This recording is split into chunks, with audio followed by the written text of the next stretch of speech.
muy contentos de contar en Cruzando Fronteras con la escritora y educadora Carmen Guaita.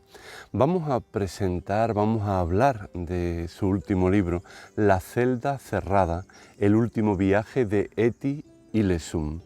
Este es un libro que nos va a marcar por la manera, por el estilo de Carmen Guaita, por una prosa con una viveza y una agilidad narrativa muy grande, pero también por estos 3 días últimos de la vida de Etty Hillesum, un viaje agónico, un viaje también a su propio interior, pero también un viaje que la va a llevar hasta Auschwitz.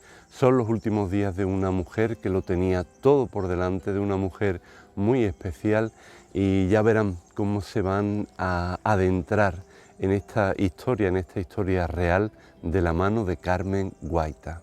Pues qué alegría contar ya en Cruzando Fronteras con Carmen Guaita. Hola Carmen, ¿qué tal estás? Pues muy feliz y muy honrada. Muchas gracias, Fernando.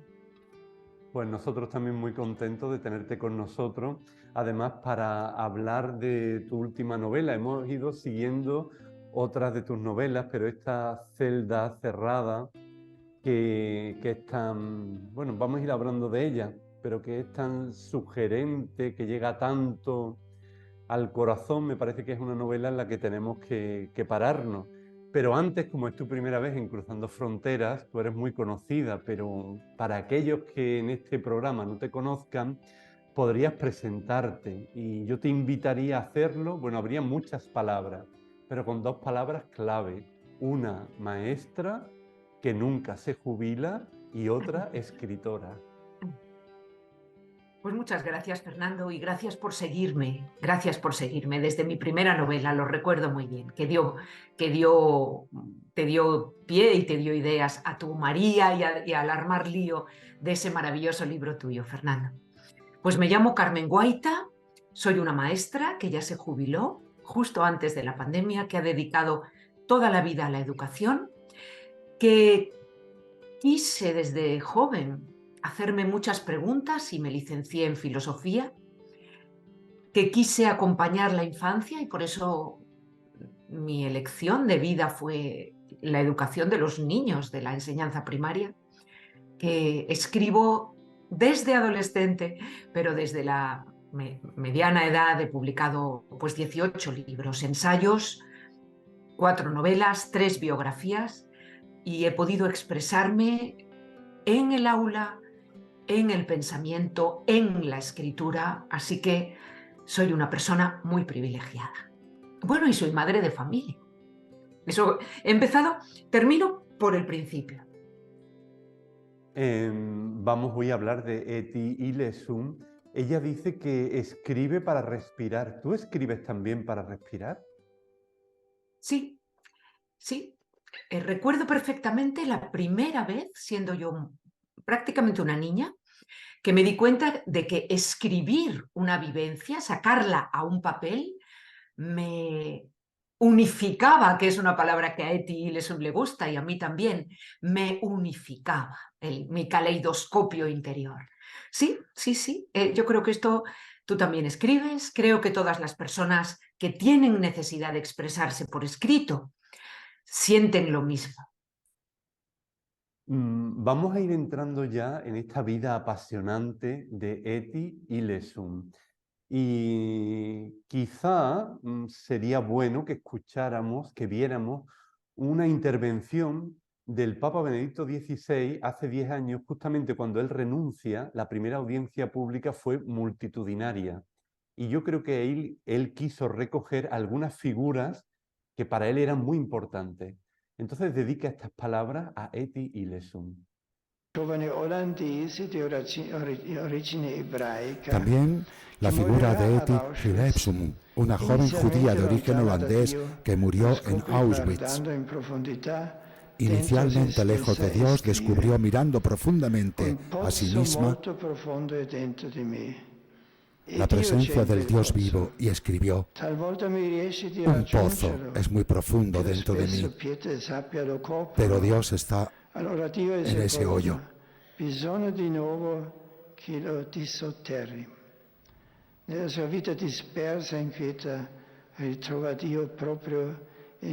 Dispersa e inquieta en su vida, encuentra a Dios en medio de la gran tragedia del siglo XX, el Holocausto. Esta frágil, joven e insatisfecha, transfigurada por la fe, se convierte en una mujer llena de amor y de paz interior, capaz de decir: yo vivo en constante intimidad con Dios. La verdad es que es un vídeo maravilloso, Fernando. Impacta pues que esta muchacha judía que murió a los 29 años, que en vida fue una persona completamente anónima, sea una maestra espiritual para toda la humanidad, y que el propio Papa Benedicto, un teólogo como el Papa Benedicto, la ponga en valor. Creo que esta muchacha tiene un mensaje, tiene una novedad en el pensamiento que es absolutamente referente para nuestros días, para nuestro siglo. Esta idea de desenterrar a Dios, yo no la había leído nunca. Sí, hemos leído, y desde San Agustín, a quien ella amaba, interior íntimo mío, en lo profundo de mi interior. Pero la idea de que el ruido de la vida sepulte a Dios dentro de nuestro corazón es una idea del siglo XX y del siglo XXI, cuando estamos rodeados de tanto ruido. Por eso creo que Eti, como el Papa hace 10 años, justo cuando se publicaron sus obras completas, subrayó, Eti tiene esta apelación directa a la gente joven y a la gente mayor, a los creyentes y a los no creyentes, a los judíos, a los cristianos y a cualquier persona con inquietud espiritual. Es una gran maestra, y para mí ha sido un reto enorme, enorme, poder acercarme a ella. La vida de Eti es un viaje del caos a la serenidad. ¿Cómo se te ocurre a ti escribir sobre Eti Hillesum? No se me ocurrió. Fue un encargo que me hizo la editorial Mensajero. En el primer momento acepté por el desafío o por el reto, por no quedarme parada. Pero después, realmente te confieso, Fernando, que me asustó. Me asustó la dimensión, este viaje personal, el personaje y la persona que ella fue y es, la idea de que su propia vida está contada y está contada por ella, y con una profundidad y con una calidad tal que Eti Hillesum, fallecida por ser judía a los 29 años, está considerada la escritora más valiosa de la literatura neerlandesa del siglo XX, es decir, que incluso a un nivel literario es una persona impresionante. La idea de que después de subir al tren que la llevó a Auschwitz, que es precisamente el lugar donde se desarrolla mi libro, y si quieres luego te cuento por qué, pero la idea de que desde ese momento no se sabe nada más que ella arrojó por la rendija del tren una postal en la que decía: Dios es mi baluarte. La idea de su viaje espiritual, como tú has dicho, del caos a la serenidad, de la confusión a la fe, de la tristeza más profunda, prácticamente la desesperación, a la alegría, al júbilo del encuentro con Dios, que es el primer grado místico que describe el místico alemán Tauler. Este viaje realizado en 2 años, durante el tiempo en el que ella está en un campo de concentración y todo se desmorona a su alrededor, me sobrecogía, Fernando, me sobrecogía.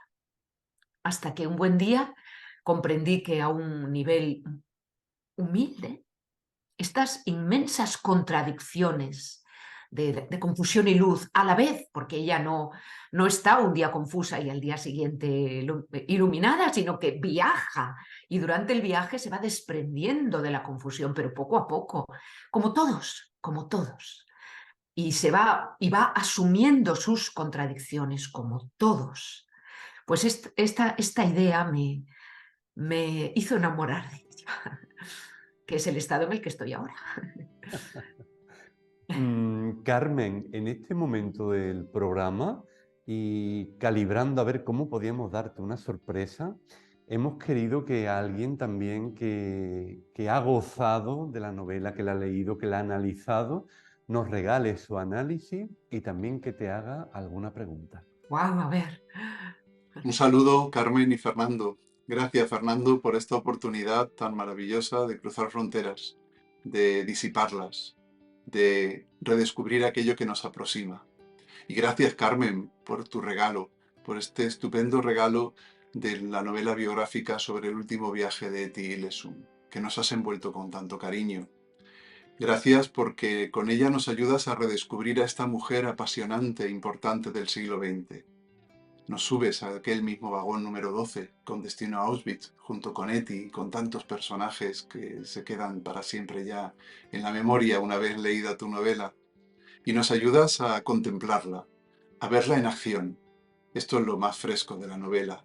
Cómo Carmen, cómo sabes llevar a Etty Hillesum en su personaje, desde los diarios y las cartas que ella escribió antes de este viaje, a ese modelo de vida en acción, de vida entregada, ese modelo de fe, de confianza, de cuidado, de encuentro con los demás. Etty Hillesum se convierte en el centro de aquel vagón. Tú la conviertes en el centro de aquel vagón, pero nada distinto de lo que fue en su vida. Carmen, ¿cómo te ha ayudado este relato, este encuentro tuyo personal también con Etty Hillesum a saber aceptar tu destino? ¿Cómo nos ayuda a nosotros a saber aceptar nuestro destino? Muchas gracias por estos regalos que nos hacéis. Hablando de regalos, el padre Pedro Huerta, Pedro, mi amigo Pedro, es un referente para mí, Fernando, un referente, un maestro. Es un maestro espiritual. Su espiritualidad, su profundidad me ayudan. Él también, como Etty, influye en mi vida y me ayuda a aceptar, como él ha dicho, mi propio destino. Porque al final el destino es un viaje hacia el interior. Y empezar a comprender que la vida tienes que verla desde dentro. Como dice Etty, comprender que quizá la cima de tu vida ya pasó. Quizá para mí fue aquellos 2 días en los que nacieron mis hijos. Un día del año 89 y un día del año 91. Quizá esa fue la cima. Etty dice que no debemos estar buscando la cima, que debemos estar buscando el sentido. Y el sentido está en el interior. Y yo creo que esta enseñanza de ella, pero también de Pedro, en las oportunidades que he tenido de dialogar con él, de leer su maravilloso blog, que por favor recomiendo desde aquí, se llama Vivir a la Intemperie, y él todos los martes hace un análisis espiritual que ayuda a vivir. Yo madrugo los martes para leerlo. Y creo que esta es la idea. El libro me ha ayudado, como me ha ayudado Pedro Huerta también, como me ha ayudado la propia vida, como me ha ayudado las lecturas, los padres de la Iglesia, Agustín, la palabra, ¿no? Todo empuja hacia adentro. Y es solamente adentro donde se puede asumir el destino. Muchas gracias, Fernando. Muchas gracias, Pedro Huerta. Bueno, no tengo palabras, espero controlar la emoción el resto de la entrevista.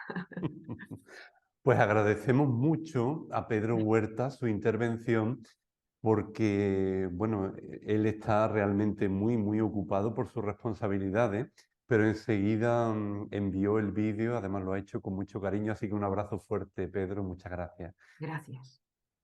Y continuamos, tú antes aludías al vagón. ¿Por qué el vagón? Sí, ese fue un gran reto. Cuando la editorial Mensajero me encargó el libro, yo sabía que no podía hacer una crónica de un libro ya escrito, porque tenemos que recordar que Etty Hillesum escribió su propia vida en un maravilloso diario, que está incluido en las obras completas, incluido íntegramente solo en sus obras completas. Se publicó después de su muerte. Ella quería ser escritora, pero no vio nada publicado en vida. Soñaba con ser escritora. En la presentación del libro en Madrid, en la Casa Sefarad, Pedro Huerta, que tuve el honor de que me lo presentara, decía, Carmen sigue soñando también ella con ser escritora, igual que Eti. Pues sí, es verdad, sigo soñando con ser escritora, dio la clave ahí. Pero la idea del vagón surgió porque no se podía hacer una crónica de su vida, porque tenía que contar su vida, pero me di cuenta de que no podía ser algo que nosotros ya pudiésemos leer, sino que teníamos que escuchárselo decir, escuchárselo decir. Y entonces surgió la idea de una novela biográfica.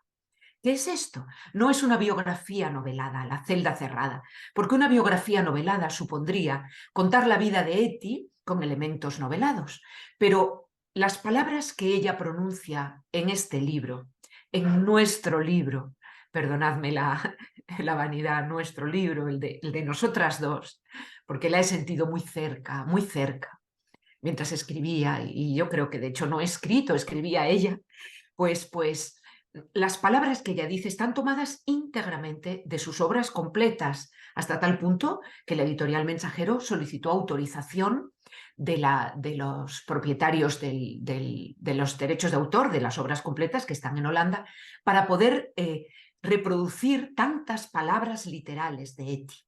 Lo que yo hice fue novelar el entorno para que la viésemos moverse. ¿Por qué dentro del tren? Bueno, pues para mí la clave fue la postal que ella arroja desde una rendija del vagón.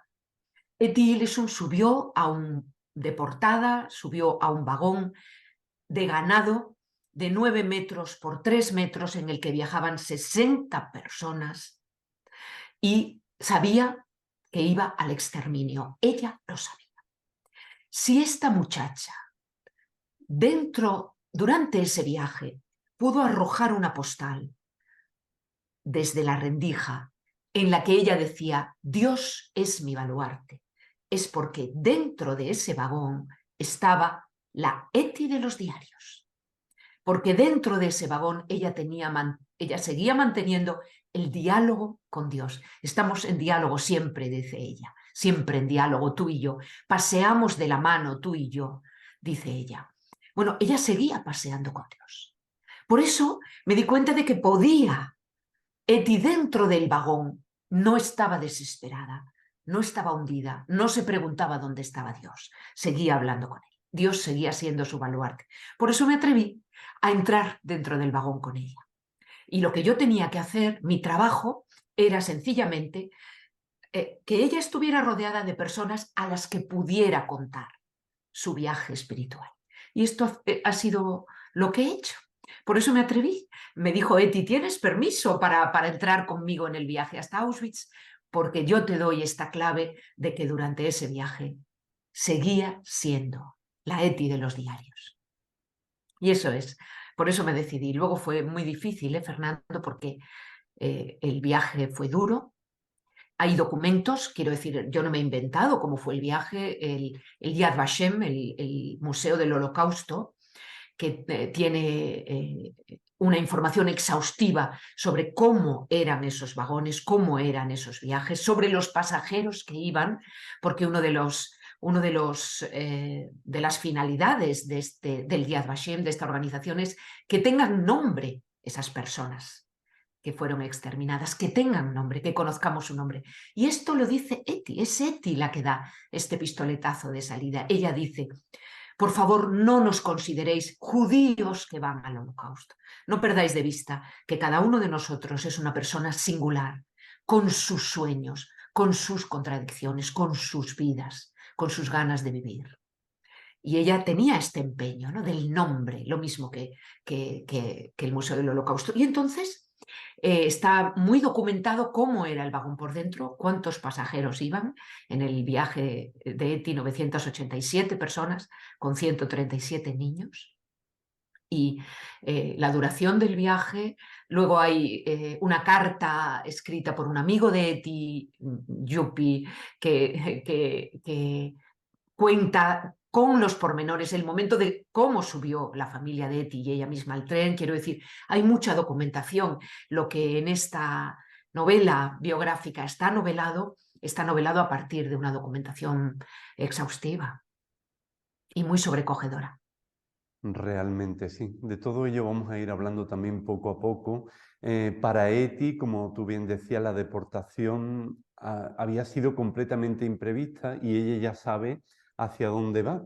Pero Eti no quiere viajar hacia el este porque es una persona que está llena de vida, está llena de sueños, como tú contabas, también con nuevas experiencias que ella anhela.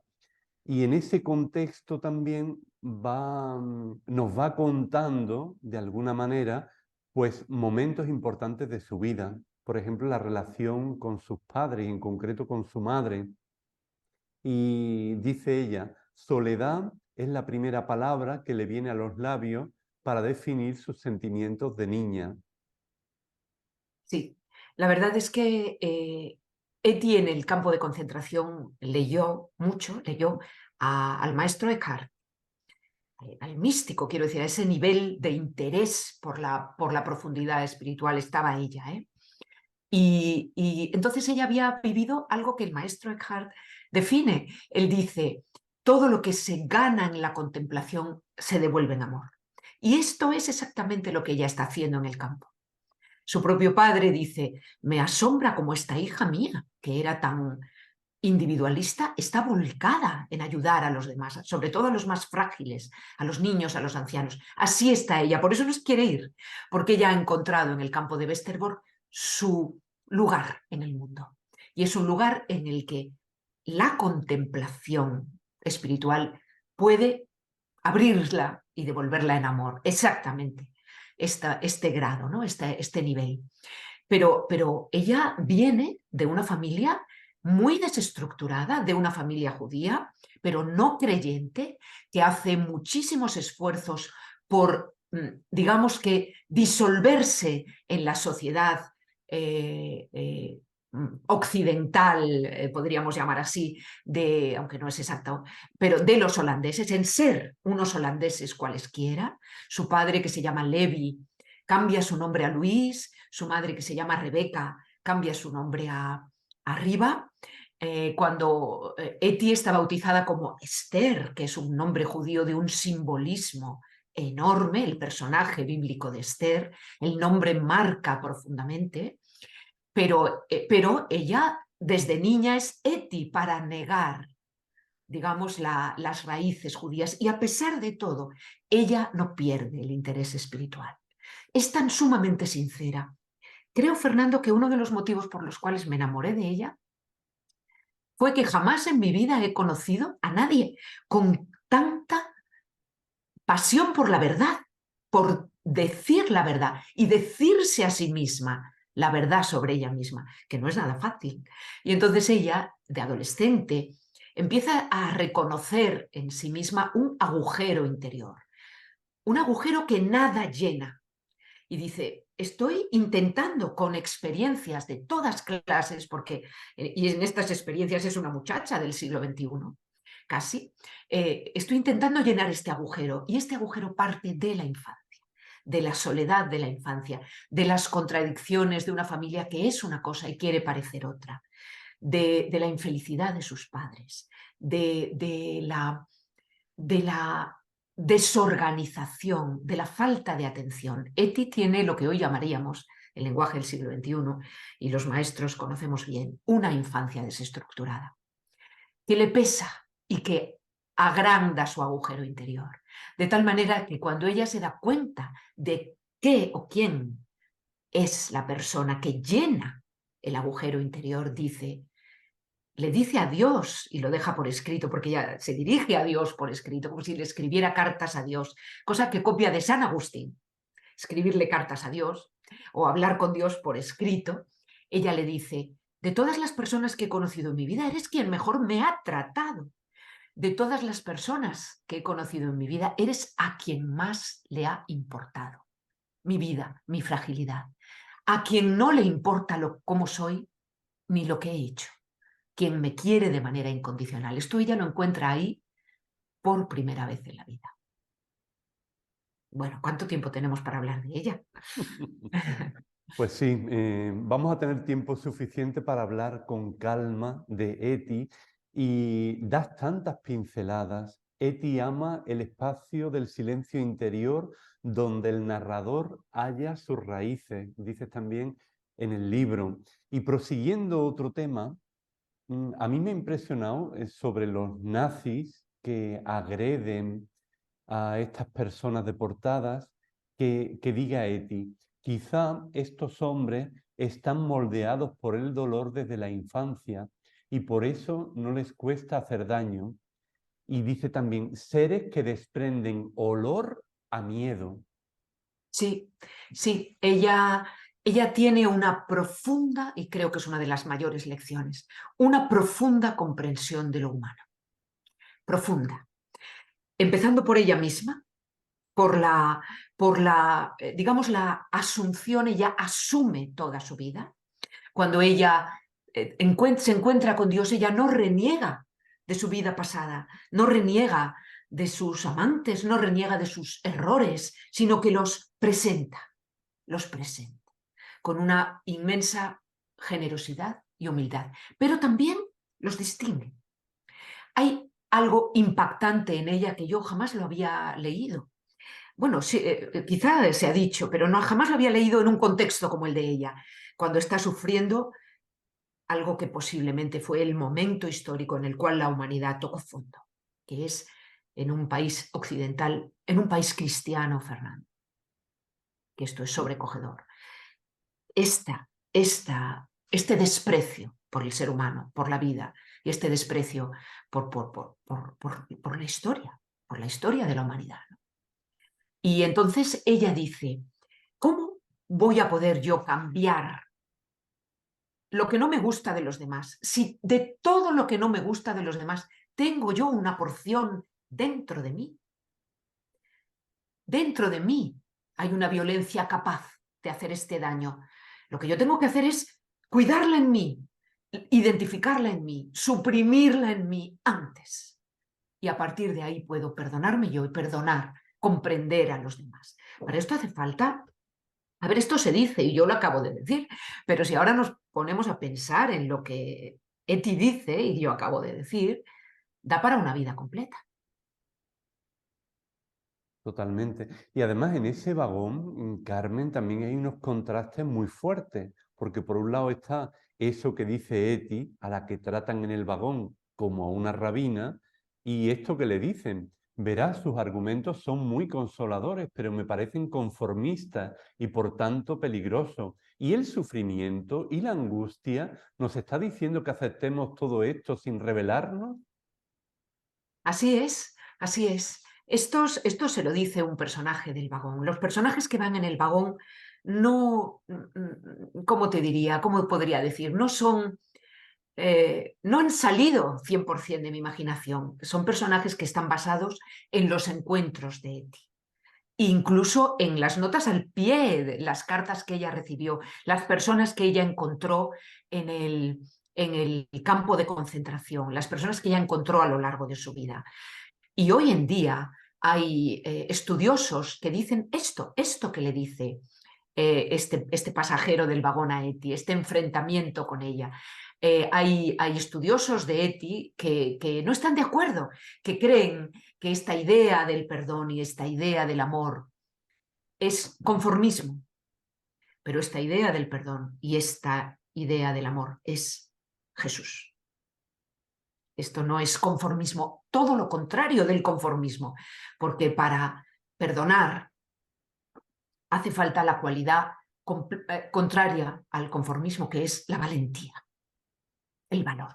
Hay que tener el valor de perdonar, no el conformismo de perdonar.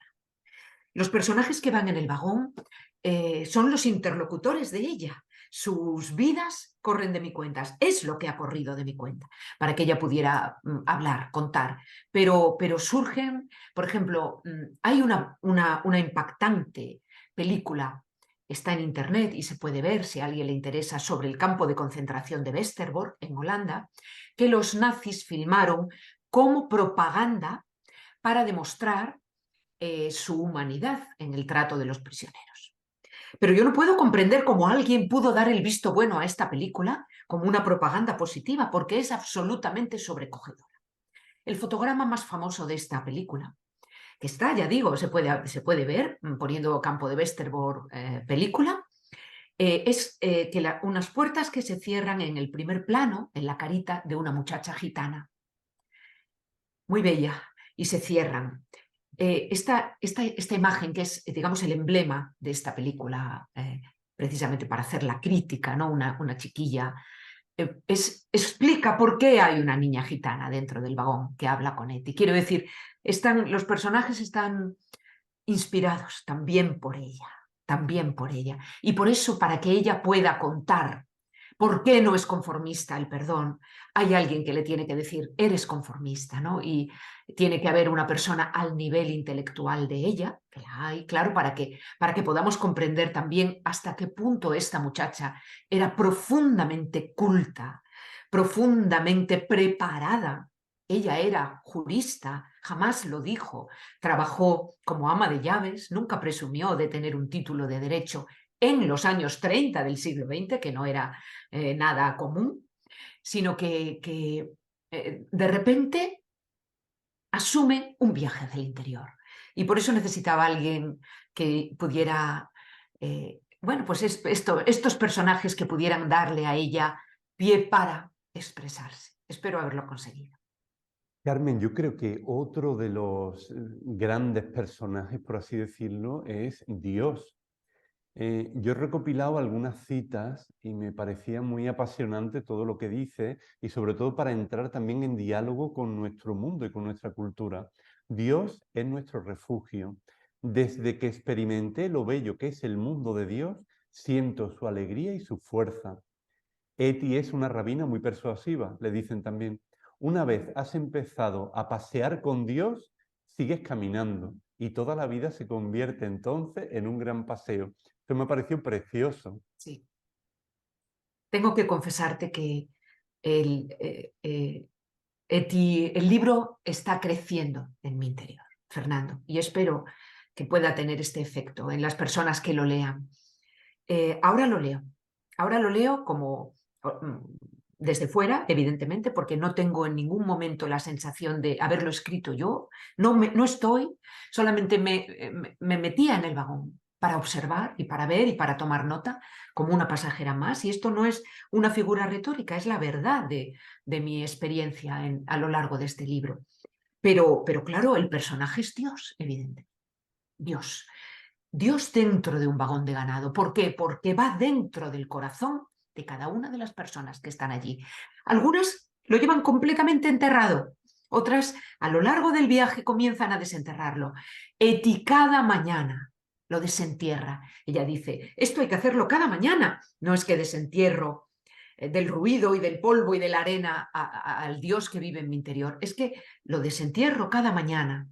Descubro lo bello que es el mundo de Dios. Esa misma frase que has leído, yo la he dicho esta mañana al despertarme, porque me ha parecido que amanecía al mundo bello de Dios, ¿no? Me emociona un poco. Pero bueno, quizá por las circunstancias personales que me rodean, de la familia, de la belleza.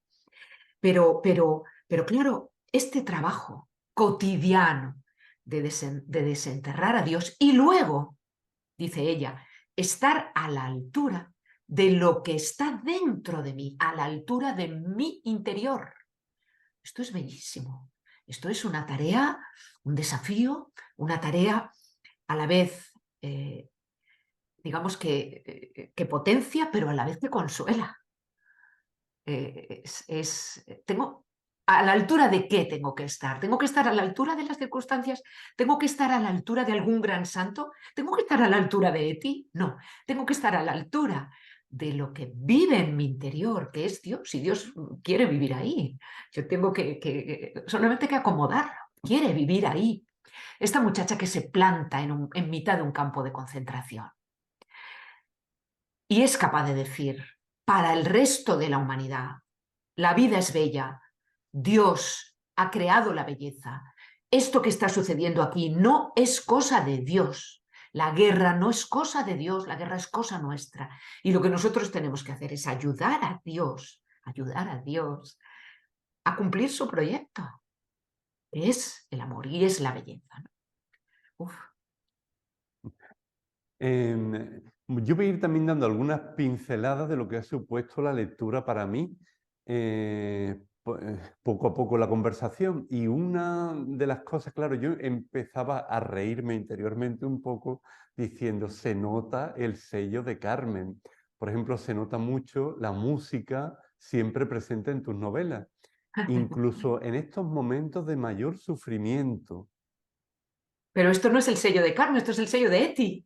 De hecho, una de las cosas que sí invitaría a las personas que vean esta entrevista a buscar en internet, es a Misha Ilesum, el hermano pequeño de Eti, que murió a los 23 años, iba en el tren con ella, no en el mismo vagón, sus padres y su hermano iban en el tren con ella, pero este muchacho estaba destinado a ser uno de los grandes pianistas del siglo XX y con 23 años ya era un pianista consagrado que iba por las salas de concierto. Ella nació y creció en un ambiente totalmente musical.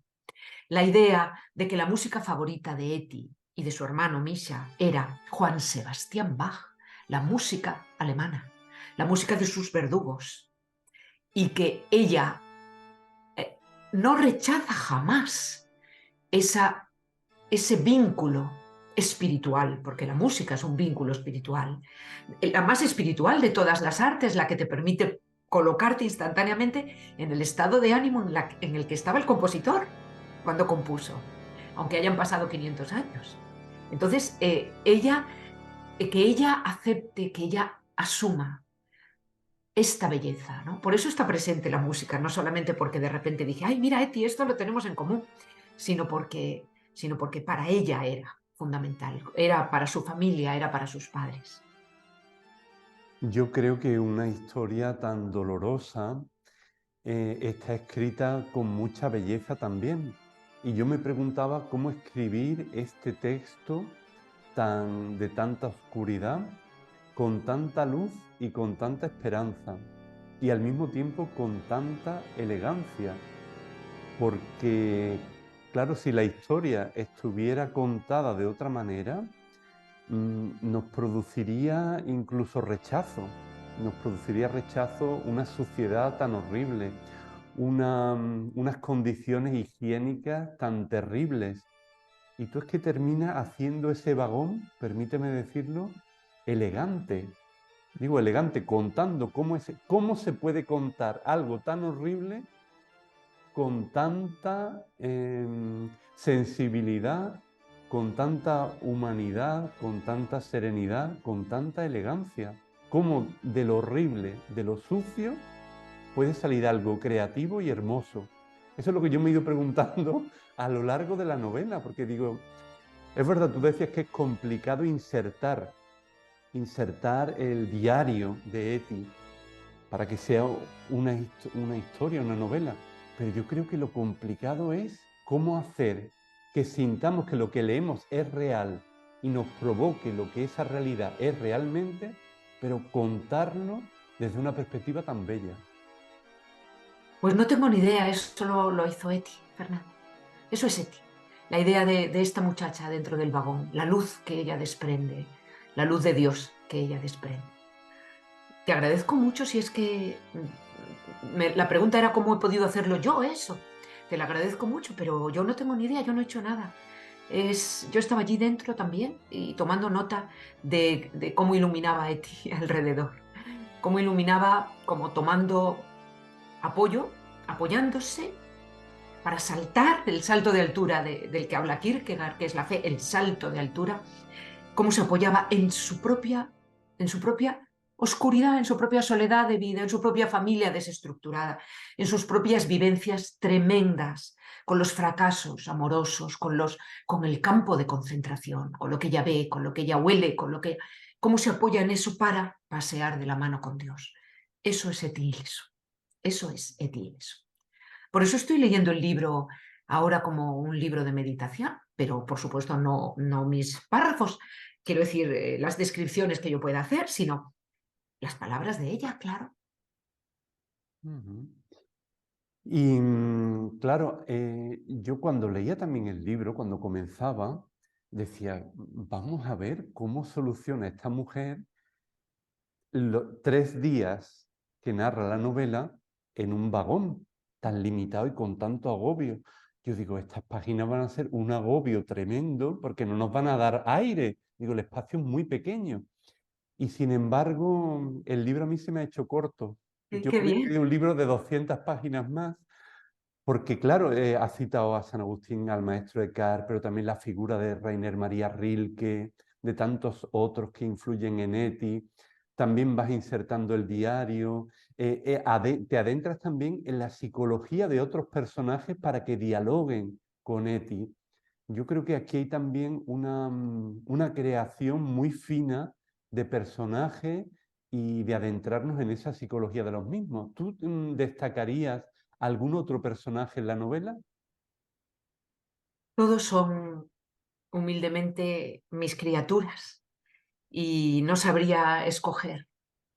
Creo que ahora ya los veo con los ojos de ti y, y creo que en realidad, de verdad, fuesen quienes fuesen, las 60, eran 60, esto está documentado, las 60 personas que viajaron con ella en aquel vagón, que evidentemente no eran mis personajes de ficción, y no tuvo por qué ocurrirles lo que les ocurre a mis personajes de ficción en este libro, pero todas las personas que en realidad viajaron en ese vagón, de las 987 y 137 niños, solamente 8 sobrevivieron a la guerra, 8 de ese viaje concreto, eso está documentado. Creo que todas las personas reales que viajaran en ese vagón sí experimentaron, y esto creo que no es ficción, sí experimentaron la luz de esta muchacha.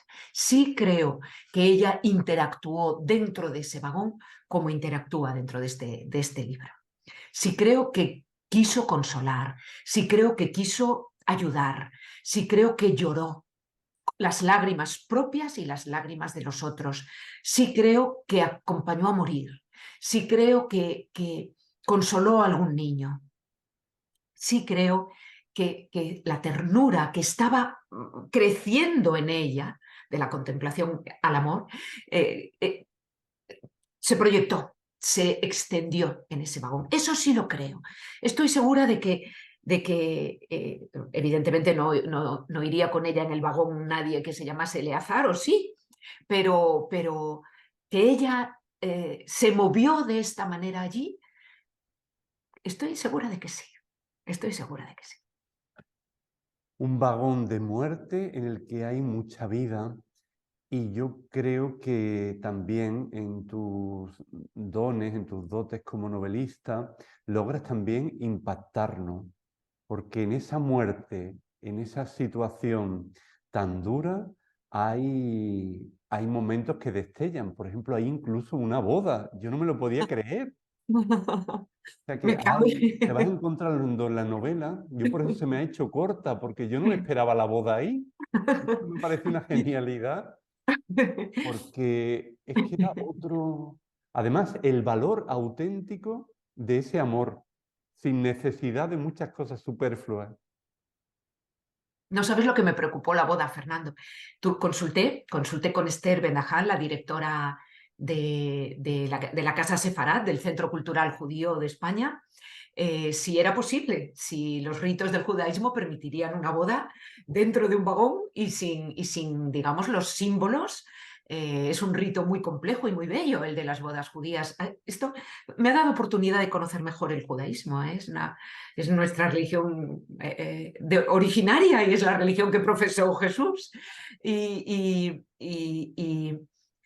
me has resultado muy, muy valioso, y creo que es una gran deuda que tenemos, conocerlos mejor, conocer mejor los ritos de esta religión y de dónde vienen tantas palabras de Jesús, tantas alusiones de Jesús, ¿no?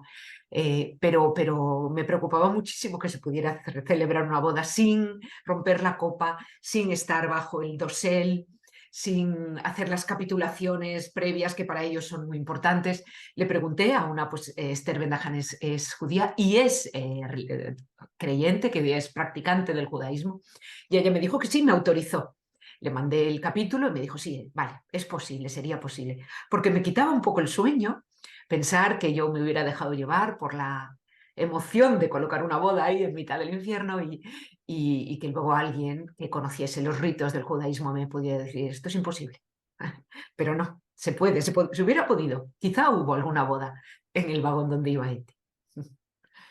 Carmen, también Eti, en casi todos los momentos, excepto cuando está en un diálogo más interior con Dios, está interactuando con otros.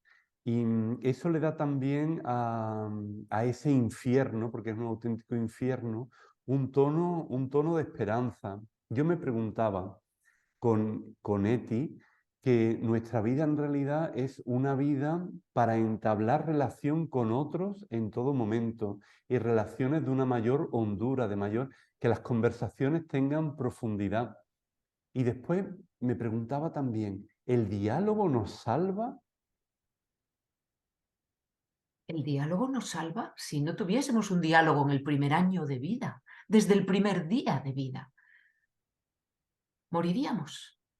El diálogo nos salva, el diálogo es la vida. El diálogo es la vida. Robinson Crusoe en su isla tendría que dialogar con los árboles, pero no necesitaría la ética, porque el diálogo nos hace crecer, el diálogo nos impulsa a tener una relación ética con los demás, el diálogo nos impulsa a ver a los demás como personas. A los católicos, el diálogo nos impulsa a comprender que el regalo que compartimos con toda la humanidad se resume en Jesús dio por ti la vida, por ti y por mí y por ti y por ti y por el verdugo alemán, diría Eti. Entonces es que el diálogo es la vida. Claro, el diálogo con Dios potencia el diálogo con los demás. El eremita de los primeros tiempos del cristianismo tiene que escribir su experiencia religiosa, porque tiene que contarla, porque para eso está hecha, para sentir a los demás como criaturas de Dios, ¿no? Todos criaturas de Dios. ¿En qué nos parecemos? En eso. Entonces, yo estoy, bueno, no solamente porque he sido profe, maestra y me he dedicado profesionalmente al diálogo, y porque soy madre y abuela, lo tengo que decir, Fernando, lo siento, soy madre y abuela, y me dedico vitalmente al diálogo. Creo que nacimos para dialogar y que eso explica por qué Dios nos creó con la posición erguida, con los ojos delante, única especie que puebla la tierra con los ojos, la nariz y la boca delante para poder dialogar. Sí, sí, el diálogo, como dice Eti, diálogo contigo. Toda mi vida es un diálogo toda nuestra vida es un diálogo con Dios. Nos demos cuenta o no. Aunque nos tapemos los oídos, o cerremos los ojos, o nos demos la vuelta, ahí hay una apelación al diálogo con Dios y con los demás. Así es, además cuando le preguntan a Eti si tiene miedo, dice, claro que tengo miedo, pero no me siento en las garras de nadie, me siento en los brazos de Dios. Hay algo también sugerente, es la concepción que tiene del cuerpo Eti. El cuerpo no es más que nuestro recipiente para los temores y las amarguras. Solo debemos salvar el trocito de Dios que llevamos en el corazón.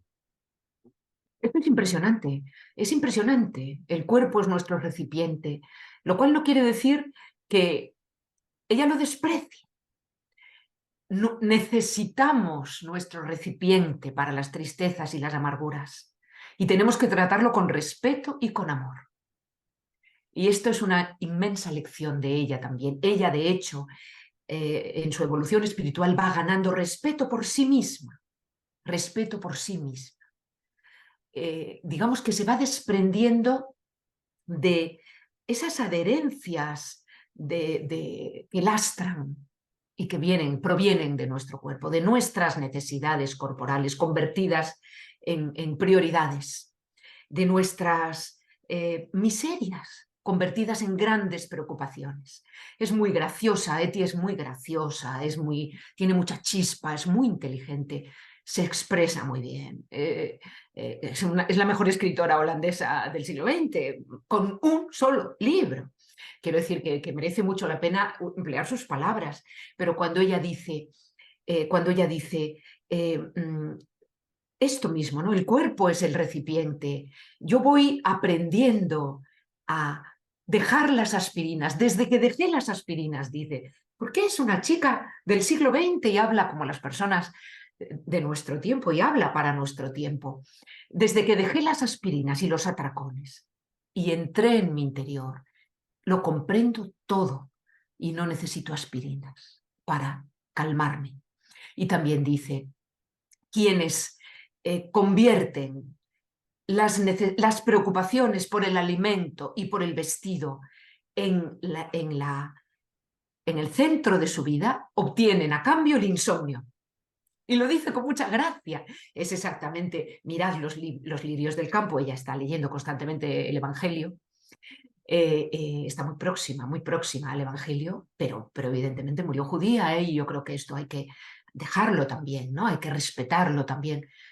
No sabemos, bueno, su evolución espiritual hubiera sido, madre mía, es que la mataron y tenía 29 años. 29 años nada más, le quedaba toda la vida por delante para este aprendizaje espiritual y fijaos hasta dónde llegó, ¿no? Pero bueno, ella es muy graciosa. Yo esto me lo he dicho a mí misma muchas veces. Quienes se preocupan mucho por las necesidades o por las preocupaciones inmediatas ganan insomnio. Está muy bien dicho. Es una frase para el siglo XXI. Totalmente. Sí. Yo creo que otro rasgo de Eti, además de la esperanza y de vivir en ese momento histórico de tanta crudeza, es que es una mujer que mira en perspectiva. Por ejemplo, la guerra es como una jornada de siega muy larga, donde suceden cosas que no se entiende, pero se acaban. Es maravilloso, ¿verdad? Esto en la novela se lo dice a Eti, un personaje, pero un personaje que es una campesina, pero ella tiene estas chispas, estas maravillosas metáforas. Mi interior es como una estepa en la que hay un manantial.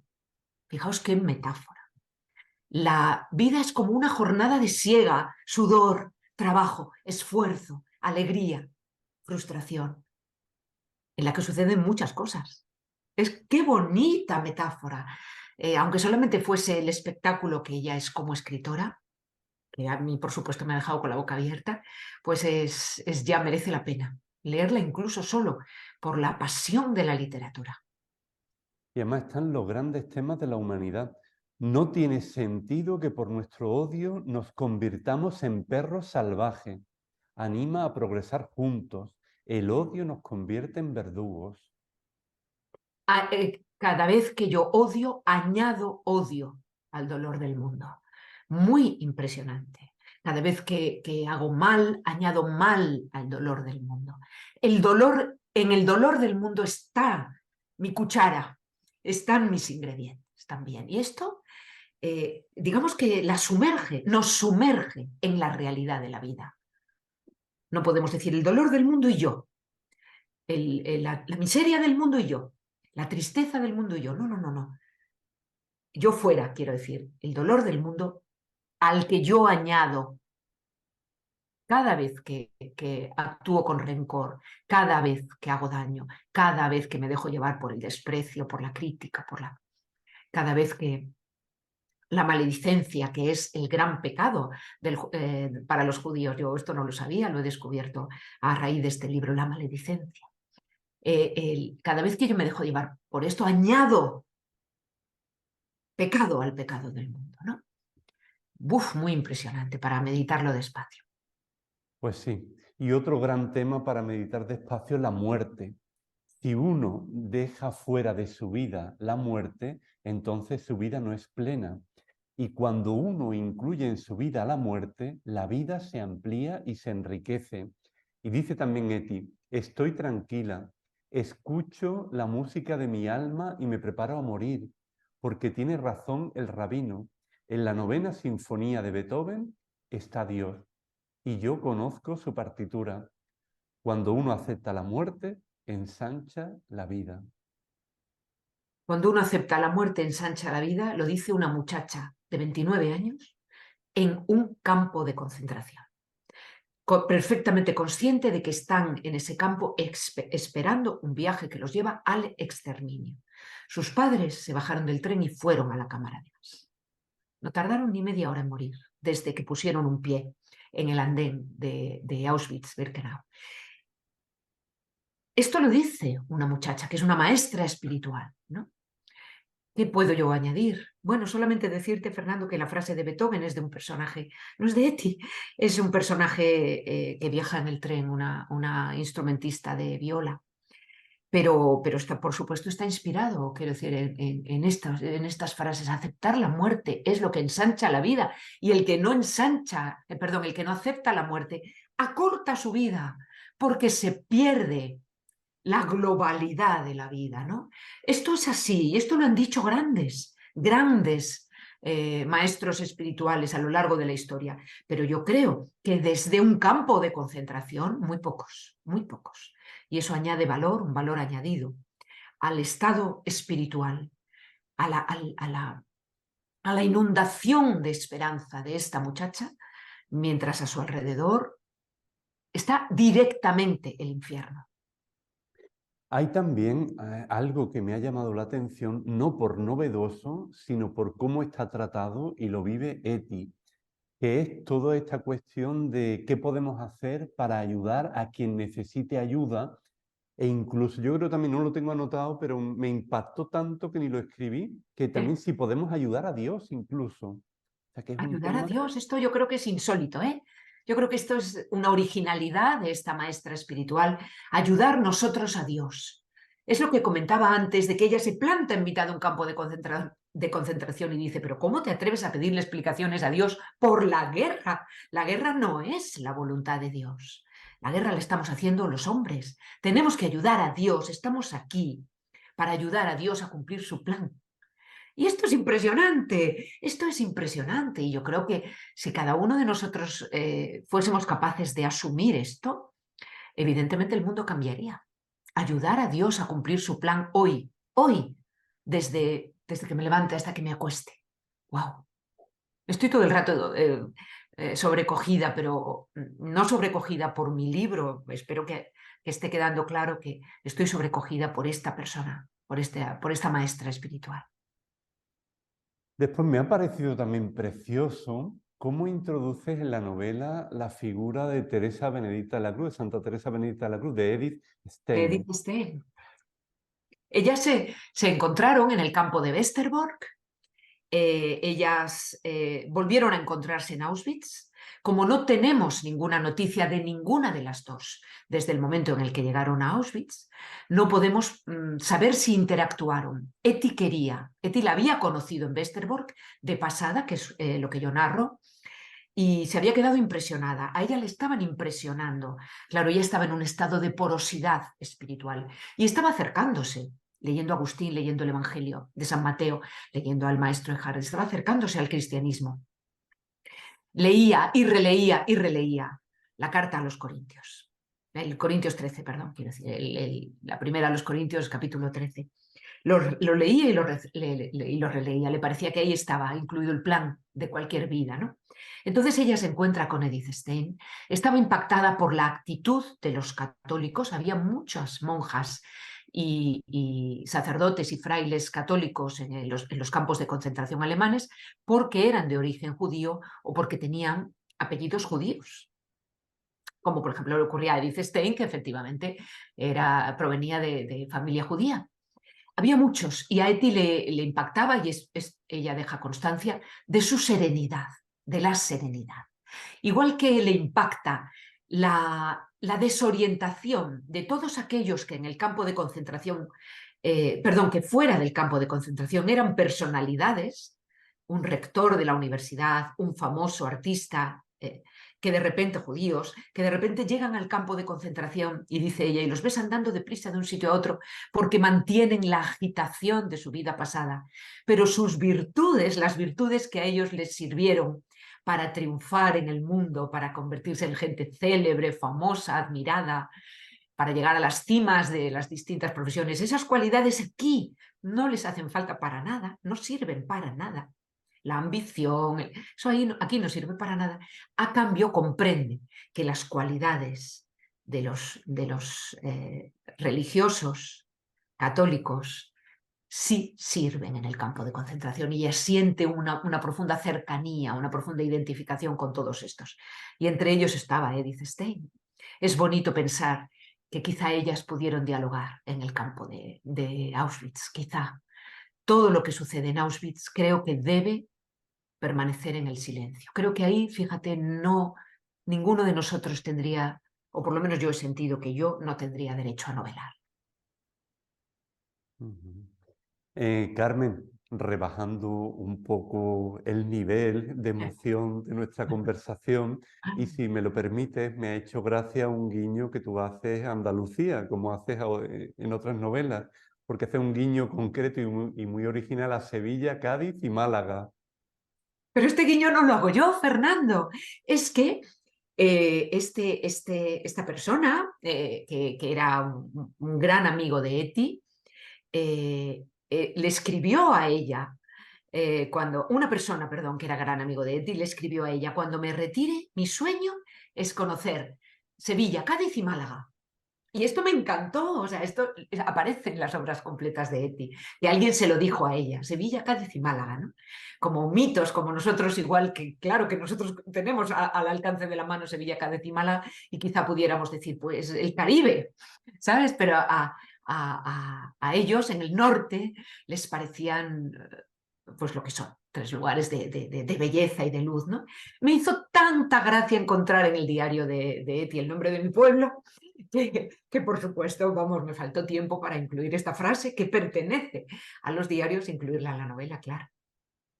Carmen, tenemos que ir terminando, pero me gustaría terminar con una frase que tú ya un poco has explicado al principio de la entrevista, pero que me parece muy central, y después con otra frase que a mí me ha parecido una maravilla, con la que me gustaría terminar, pero sobre todo que termines tú. Entonces, una de las frases es: cuando tenemos un centro, todas las impresiones externas encuentran dónde agarrarse. Y luego la frase final para mí: con vuestro amor habéis transformado este vagón en un santuario. ¿Y qué puedo decir después de eso? La primera frase es literal de Eti Hillesum, de sus diarios: el centro, la idea del centro, la idea de que lo mejor de mí está en el centro, que ahí habita Dios, que cuando yo sea capaz de desenterrar lo que hay ahí, voy a encontrar a Dios. Y que el viaje de la vida es un viaje hacia ese centro, hacia adentro, no hacia el futuro, ni hacia la recuperación del pasado, sino hacia el propio interior. Y que esto lo diga una muchacha de 29 años, esto es maravilloso. Creo que los personajes de este libro, La celda cerrada, evidentemente pasarán, el libro pasará, pero Eti Hillesum, la maestra espiritual Eti Hillesum, es eterna, es eterna. Creo que crecerá cada vez más en la historia de las religiones. Pues para terminar, invitamos nuevamente a los amigos de Cruzando Fronteras a la lectura de esta novela, La celda cerrada, el último viaje de Eti Hillesum, que hemos tenido la suerte de compartir durante este rato, que yo creo de calidad en el diálogo, de profundidad, que nos ha proporcionado Carmen Guaita. Carmen, muchísimas gracias por todo lo que has compartido, por la suerte de haber podido reaccionar ante esta novela que nos ha impactado tanto y que es verdad, tiene por supuesto el sello de Eti, pero también tiene tu sello. 1.000.000 de gracias. Gracias Fernando, gracias a Pedro Huerta, gracias a todos los que veáis esta entrevista. Ojalá el libro os guste. Si te ha gustado esta entrevista en Cruzando Fronteras, te animamos a que te suscribas a nuestro canal, que le des a like y que actives la campanita y que compartas este vídeo en tus redes sociales. Muchas gracias.